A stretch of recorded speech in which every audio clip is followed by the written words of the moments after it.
Unapologetically You would love to present a young strength and conditioning coach who is currently working for a privately owned business called Radford Athletic Development. And even though Steph has entered into the field early on, make no mistake, she is on the rise. And she's managed to achieve early success through her role as high performance manager for the Western Jets NAB League Girls team. Her background in education stems from exercise and sports science. She's also gone on to complete her master's in strength and conditioning, and she's accumulated various hours in placements with various academies. Welcome, Stephanie Mundy.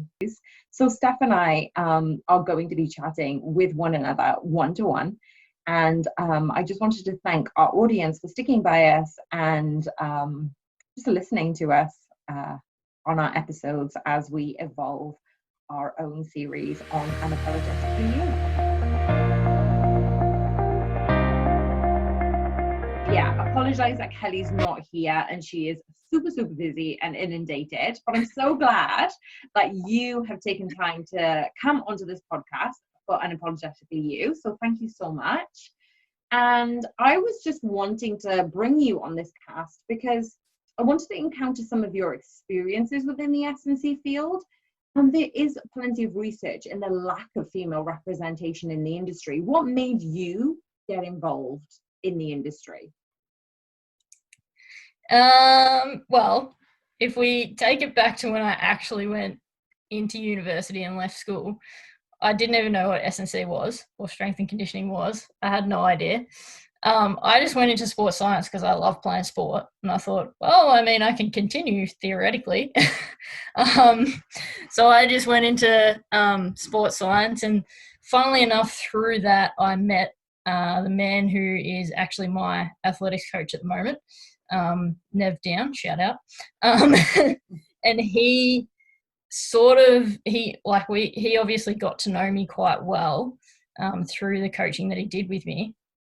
And through that, he sort of pitched to me the idea of a strength and conditioning coach.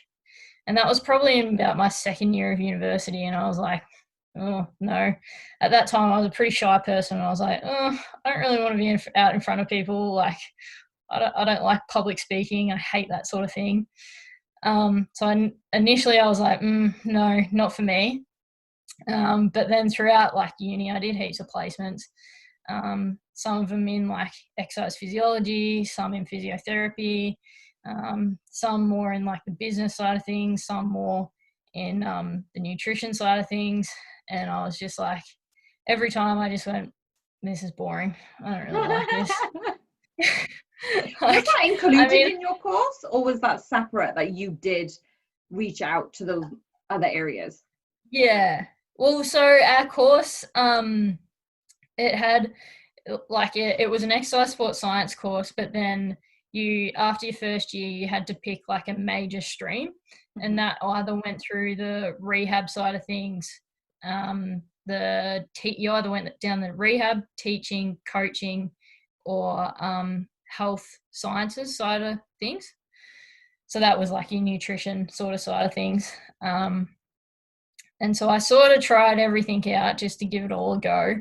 And I enjoyed the physio and the nutrition side of things, but I didn't like the sedentary side of it. I like to be actively doing something rather than sitting down and writing out exercise regimes for people, or, you know. And I also, with the thing that got me with EP and physiotherapy, because obviously the majority of it is working with general populations. And the thing that got me most was I was like, I don't want to be the person that's prescribing exercises to someone or treating someone that I know at the end of the day is not going to do what I've told them to do, and they're going to come back to me with the same issue and complain about the same problems. And I know that sounds like a pretty harsh thing to say, but it just wasn't something that appealed to me as a job to do. Right. And so then I guess ended up doing a few coaching-based placements, and one big one that I got into towards my last year of my exercise science degree, I was actually working with an AFL umpires association, So I was training the umpires to go and umpire AFL games. And I was at the time, there was 4 of us taking the program, but we would take up to 150, between 80 and 150 people at one training session. And that kind of threw me in the deep end a lot. As I said, I was a shy person. I didn't like public speaking. And I had to raise my voice. I had to public speak, and I had to throw myself out there. But after a week of doing it, I absolutely loved it. And I was like, no, this is what I want to do. And I think I turned around probably a month later to my coach and I said, you're right. I want to be an S&C coach. So it was pretty funny. But yeah, no, and since then I obviously went on and did my master's in strength and conditioning, and I've done a whole heap of other places in the area, and a lot of work in the area. And I don't know, I just love it. I love getting up every day. I love running around with the athletes, playing games, doing different activities, showing them exercises, whatever. I just love it.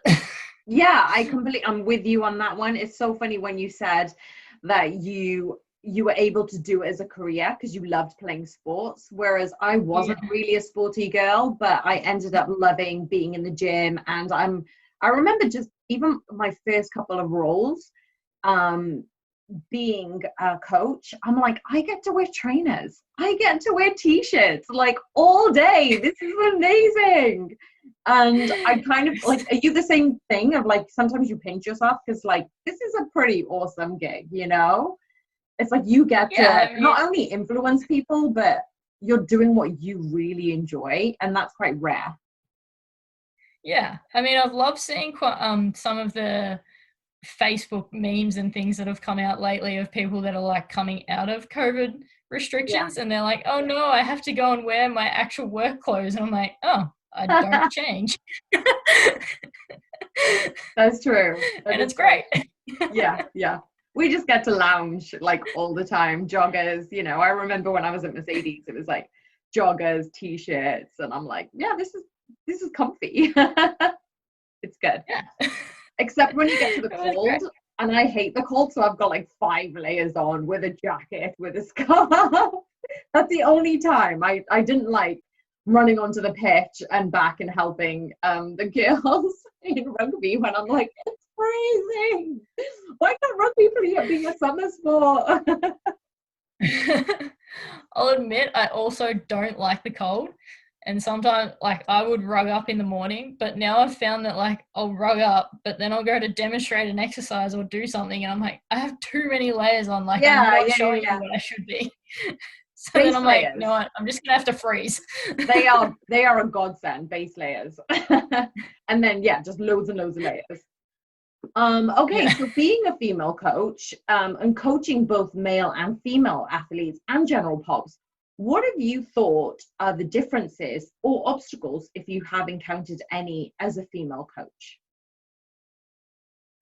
Well, as a young female coach, especially, I have found, especially within team sports and male team sports, that you do get looked at in the sense of possibly we don't want to hire you because you're a young female, and the thought that, you know, you're in an environment with a lot of young males, what could possibly happen?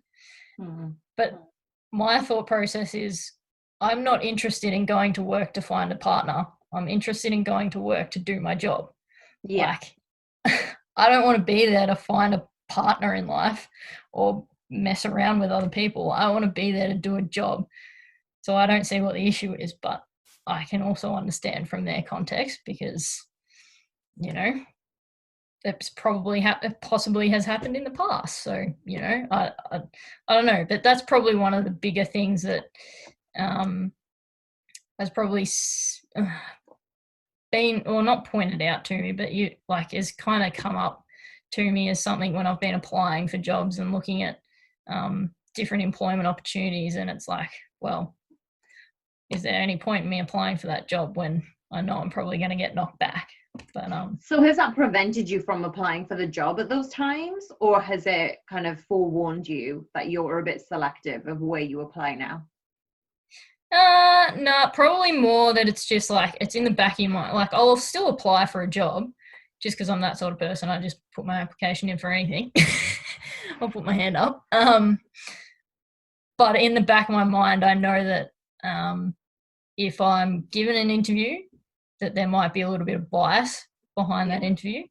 And if I'm not given an interview, there's a possibility that that was the reason behind not giving me an interview. There might be a million other reasons behind it as well. I admit that. But that could also possibly be one of the reasons that they've chosen not to give me an interview, which is, I guess, fair, but also I would say not fair. Yeah, definitely. And it's funny how, I don't know if you've got this, but I remember being in a job and this new person came in and kind of forewarned me about messing around with the boys. And I'm like, well, there's another girl there and there's another guy there. And you're directing this conversation to me. And like you're warning me because I'm the single one. And I'm just like, wait a second, I've been in this job for a while. And why are you picking on me to not mess? And he gave us this whole spiel of, oh, one of the physios had messed around with one of the guys and we were warning her that she shouldn't. And literally was directed to me. And I'm like, wait a second, you don't know me. I am here to do my job, which I love. And exactly what you just said is, it was pointed out to me, but then it's like, but that's not what I'm there for. Like, I'm not there to find a partner and mix up boundaries. Like, I have my boundaries and barriers. And it was just funny because there have been occasions where, I don't know, like one coach who said to me, oh, so who's did you have to get to this role? And I'm like, I got here in my own merit. And I can't believe that you're making this accusation to a female where you wouldn't have said that to a male. And people aren't speaking. I think maybe they're speaking up now about it, but males don't get that. You know what I mean? Yeah. No, it's things like that are never said to a male. Whether that's a job in the strength and conditioning industry or it's a job anywhere, really. I mean, I guess it might be a different circumstance with a male going into a female-dominated position. It may be different, I don't know. But generally speaking, those sort of things are not said about a male in any context, which then brings to the context or brings to the question, are females or have females just been brought up in society as essentially a token, that we are there as a token for men? That, like, that's interesting. Are we there just for our looks and our appeal to males in society, or are we actually there because we're knowledgeable people and we have something to contribute to society? I think that definitely stems back to women being suppressed from a very early age and people being brought up on gender bias. So we all have biases, every single person. And we often, well, our parents teach us, our grandparents have obviously taught our parents, and some of them are just lack of awareness or nothing's been pointed out to us. So we do have that bias and people just play off on it. And I was speaking to somebody about CVs. Like, you are the type of person that you said you'll just apply just in case, you'll just apply for jobs. But the way that job descriptions have been branched out, especially in the S&C field or even in any field, that they have certain wording that appeals to the male applicant, whereas a female applicant may be deterred by certain wording or sentencing. So it's just having a look at every single thing has bias, but what can you eliminate or what can you become? So it's gender neutral, so people can apply for it. So it's not as obvious, I guess. But yeah, I think that it's just deep rooted. It's like the racism debate at the moment that has been ongoing for centuries. I mean, everybody has those biases and racist remarks. It's just being aware of them and then calling people out on them. And it's the same with being sexist. Yeah. And I mean, I think there's a lot of times that males would say something without unintentionally, without really thinking about what they've said. Yes, And yeah.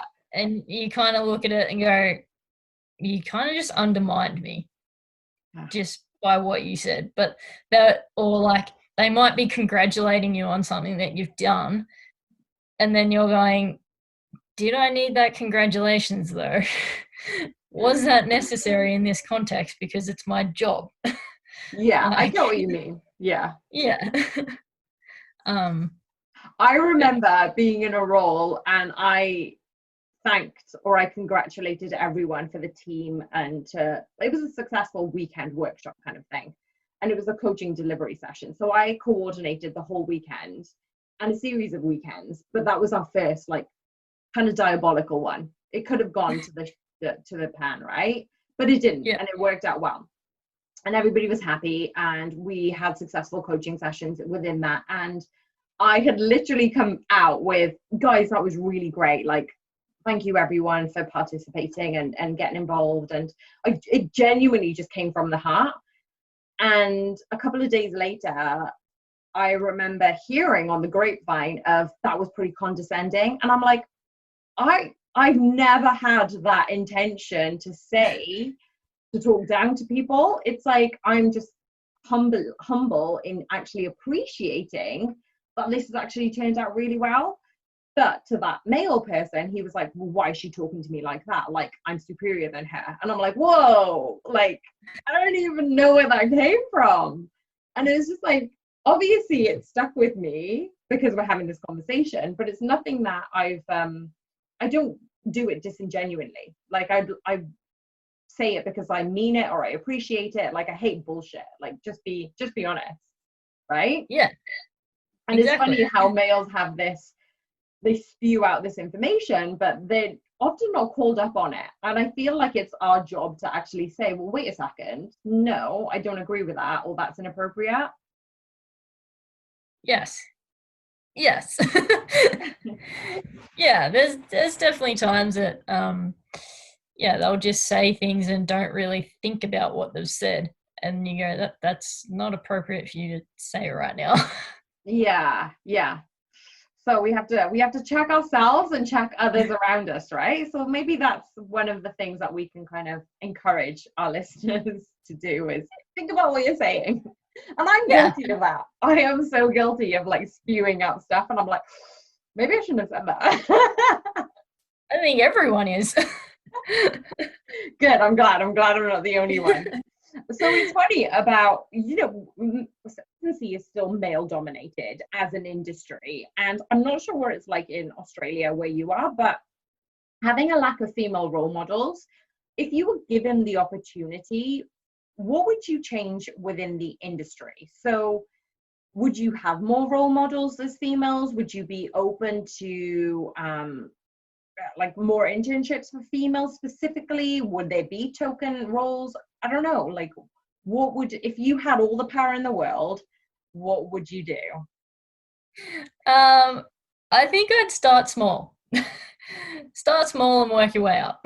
And I'd start by just making it something that within your accreditation, once you get accredited, say at your level 1 as a strength and conditioning coach, you automatically get paired up with a female S&C coach who is further up the chain, who can be your and it might not be that you go to them for strength and conditioning advice. It might be that you just go to chat to them as another female within the industry because that's what you want. That's probably the biggest thing that I would change, because that's something that I have lacked, is that I've never really had another female coach to speak to. And then sometimes things happen and you're just like, I don't have anyone to talk to about this because I feel like I can't talk to the other male coaches. And I think having that ability to do that, especially as you're a young coach and you're trying to, obviously get up the ranks and try and get yourself a full-time job, having someone there to sort of help you and guide you through those bumps would probably be one of the biggest helping hands.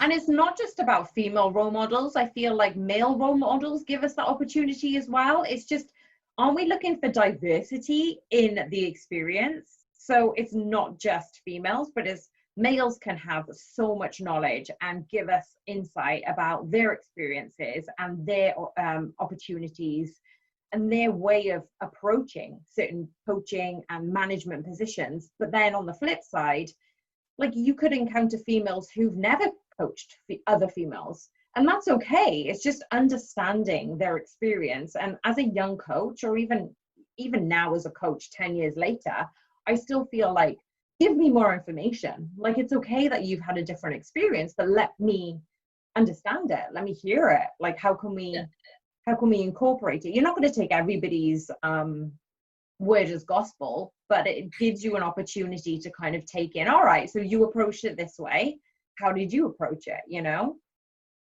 Yeah, exactly. So it gives you the opportunity to sort of hear someone else's experiences and how they've like gone through something. So if you are, I don't know, paired up with another female coach and you come across a situation where you are with a male group of young males and you're like, oh, I don't know quite how to, approach them for the first time, then maybe you can talk to this female coach and they've had that same experience and they can tell you what they did, and then you can go, okay, maybe I'll approach it that way, maybe I'll approach it differently.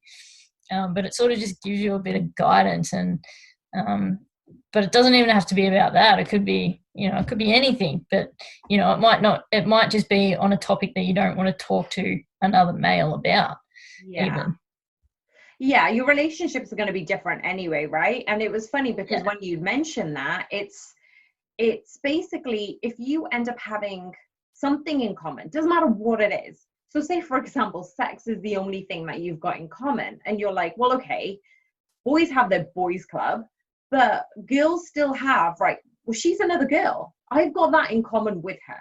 And humans like to have things in common with other people, right? Or they want to find commonalities. So if you can instantly say, well, you're a coach and you're female, great, I've got two things in common with you. Even if I don't agree with your approach, or I don't agree with or understand your experiences, that's somebody that you can connect with. And then whether you further that connection through mentorship, or whether you kind of drop that connection because you're like, okay, well, I don't really agree with you, well, that's okay too. It's just expanding the network. And the more females we get in here, the more experiences that we get to learn from. It's not just a male perspective. And I think that that's what you were saying you were missing. But in terms of, have you found that pretty much in the Women's S&C group, right? And the Women's S&C network, we're trying to collate our ideas and our experiences and our voices just to kind of be there for one another, young coaches, older coaches, whoever we are. Yeah, well, coming into that Women's S&C group has probably been one of the better things I've done. I didn't even know it existed until this year. And so once I came into it, I was like, oh, thank God, I can talk to some other female coaches. And then even not even having to talk and just listening to everyone else's stories and going, so these are some other things that happen with other people and in other situations. And, depending on, like, I don't know, someone might have had an athlete that they've had to deal with and they had some issues or something, and they explain how they dealt with those issues with that athlete, and then you go, well, now I've got a approach that I could potentially use in the future if that arises for me. Yeah. It's just putting it in the bag, right? Putting it as a banker, adding something to your toolbox to go, right, so-and-so did this, let's see if that works. Yeah, exactly. Yeah, cool. Okay, so what is the next step for you? Because you have obviously started early on, straight into coaching from your degree, and you've already become a high performance manager. You've got an abundance of experience already, and you're coaching general pops as well as athletic population. But what is the next step for you? If you were to give us, I don't know, your next 2 to 5 year plan, where would you love to be? And if anybody's listening, hopefully we can send you in the right direction. Thanks. My ultimate is to work with athletics as a strength and conditioning coach, because athletics is my passion as a sport. However, I know that does narrow my job prospects down quite a lot. So I'm very aware of that. So at this point, because all the work that I do at this point is part-time or casual work, so I You've don't got have different jobs as well, right? You've got like yeah, I three have jobs, four multiple jobs jobs. going. Yeah. Yeah. So I have multiple part-time casual jobs going on just to try and keep myself going. The life of a young S&C coach. Yes. Yes. So the ultimate at this point in the next like year or two is to get full-time work. Amazing. Yeah. Whether that's in athletics, that would be awesome. Yeah. But if not, that's also fine. I see any form of work and experience as a good thing. 100%. Yeah. Yeah, and because I never want to stop learning, and so as many different situations and scenarios that you can throw yourself into is only going to mean that you can learn more. Mm-hmm. So if I end up in a job in rugby union and I don't know much about rugby union, then hell, I'll do the job anyway. I'll learn about The rugby basic union. principles are the same, right? I was a bit like you. I was a bit scared about going into a new sport, but as long as you know the analytics of what's your needs analysis for that person, for that player, for that sport, and that kind of leads you anyway. So it's almost like needs analysis, testing, baseline, and then where do you go from there? So it's just three components, and I figured that once you understand that, you can go into any sport to do that, and the template is the same. Yeah, as you say, the template and the context of what you're doing never changes. The understanding of the sport, however, I guess does help inform you a little bit with what you do. I know my programming myself is a lot better for someone that comes from an athletics background or an athletics athlete compared to someone that's, say, a cricket player.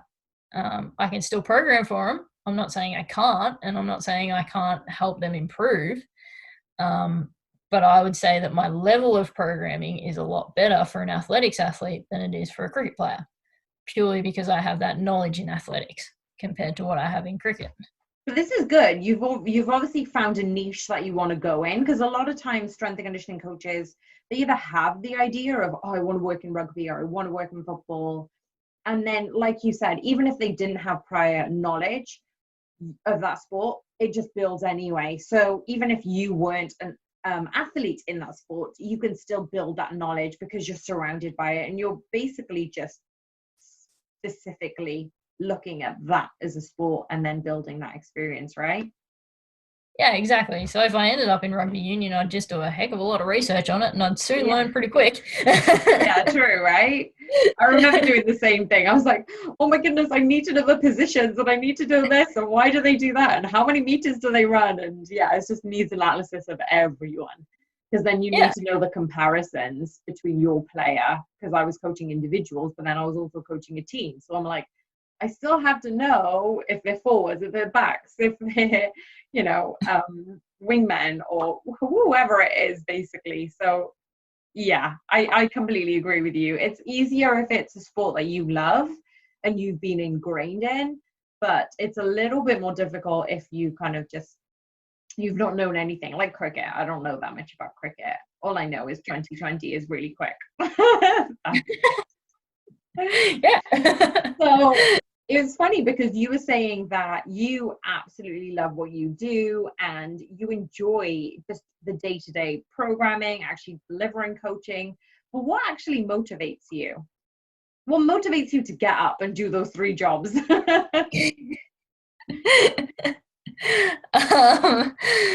Well, I mean, I guess I've always been a pretty driven person to be the best person that I can be.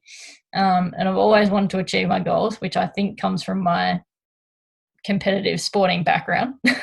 I mean, by no means have I been athletic. I don't know. I haven't competed very highly at anything, but I was very, very competitive. I think coaches all are, aren't they, to some degree? Yes. um, so I guess if I set myself a goal that I want, as I said before, I want, my goal is to work in athletics as an S&C coach. If I set myself that goal, then I'm pretty much going to do whatever I possibly can to achieve it. Brilliant. So I'm going to work 3 jobs. I'm going to apply for every job that comes out. I'm going to do whatever it takes to get me there. And if it takes me 5 years, if it takes me 10 years, I don't care, as long as I get there. I love that. And the thing is, what's your environment like? Your families and your friendships? Because a lot of times that your circle influences how much you get to pursue your passion and your dream. Like, how Yeah. have they been with you and your career prospects? Yeah, I mean, my parents have always been very supportive of me doing whatever I wanted to do. I will admit, when I was making the decision to take the strength and conditioning path initially, they were very skeptical of me, and were thinking, is this really a wise choice? Yeah. Because they know how much of a niche market it is, and that there aren't that many jobs, and that sometimes the jobs aren't paid very well.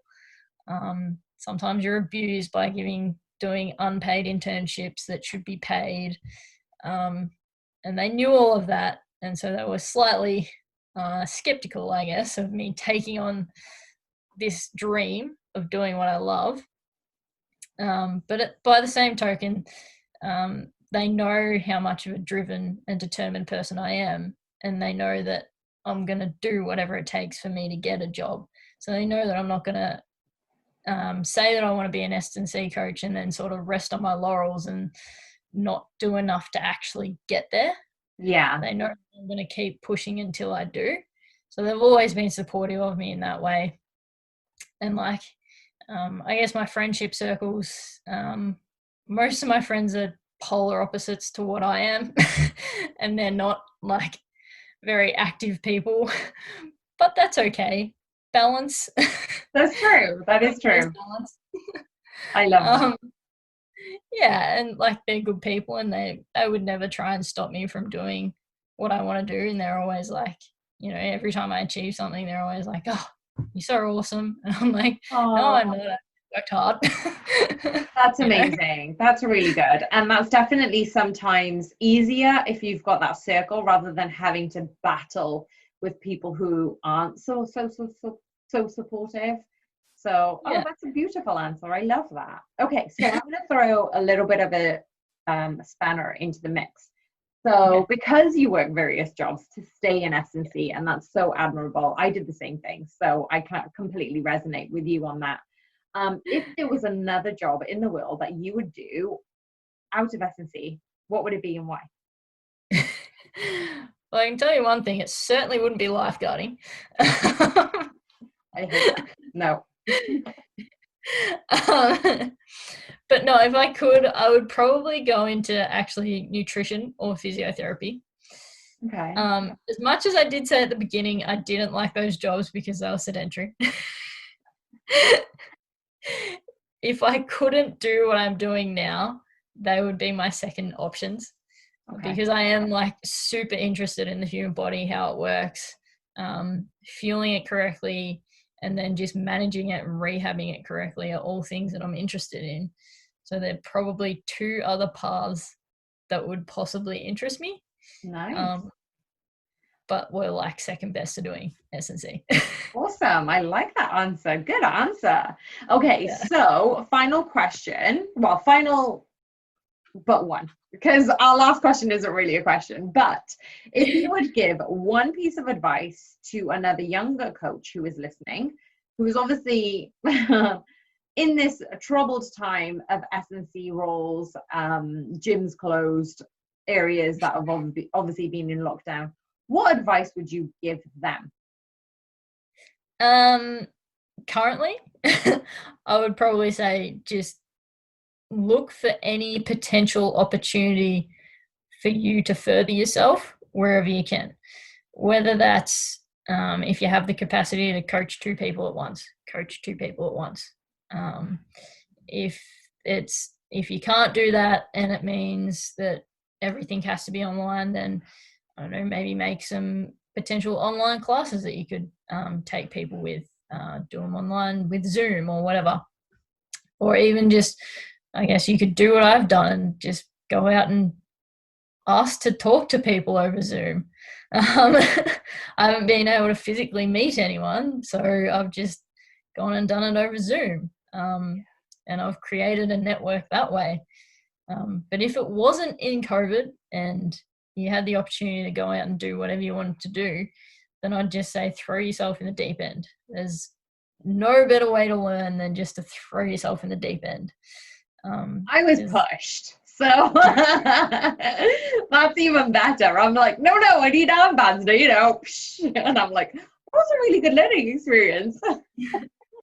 Yeah, well, I mean, initially I was, that first placement that I talked about, having 80 to 150 people at once, initially I was pushed into that. I went into the placement thinking that I'd be working with one athlete at a time. And then I was given this opportunity to work with the 80 to 150. And I was kind of like, oh, that's a big task. You did it anyway, and you learned so much from it, and now it's become an amazing story that you're telling.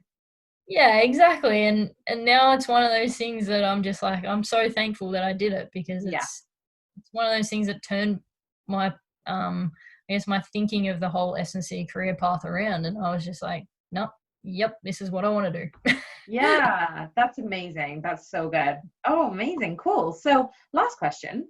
We ask all of our guests, who would you suggest that we hear from on our podcast next? So usually we ask somebody to pick somebody that like they would be interested in. So who would that be for you? Well, for me, I would probably say two ladies that I'd say would be Ronelle Hobson or Sophia Nymphus. Okay. Both ladies are super experienced in their fields, and have a wealth of knowledge that I do not have. And they would just be awesome to hear from and could shed light on areas that I could never shed light on at the moment. And what questions, if you were on the podcast with us, what questions would you be interested in asking? Because you said you'd be interested to hear from them, but what would you be interested more so to hear from them about? I guess I would probably ask them questions more surrounded around how they've gotten to their positions. Yeah. Where they've come from. And the experiences that they've had, the challenges that they've had, how they've overcome those challenges, and if they've had adversity throughout their career, how have they gone about getting through that? Those types of questions, because obviously these are things that you know as a young S&C coach that you're going to have to face going through your career. But if you can hear from someone else's experiences, you can sort of take from that, as we were talking about earlier, and go, okay, if this scenario comes up for me in the future, then I have something in my back pocket that I can use to sort of help me get through it. Yeah. Yeah.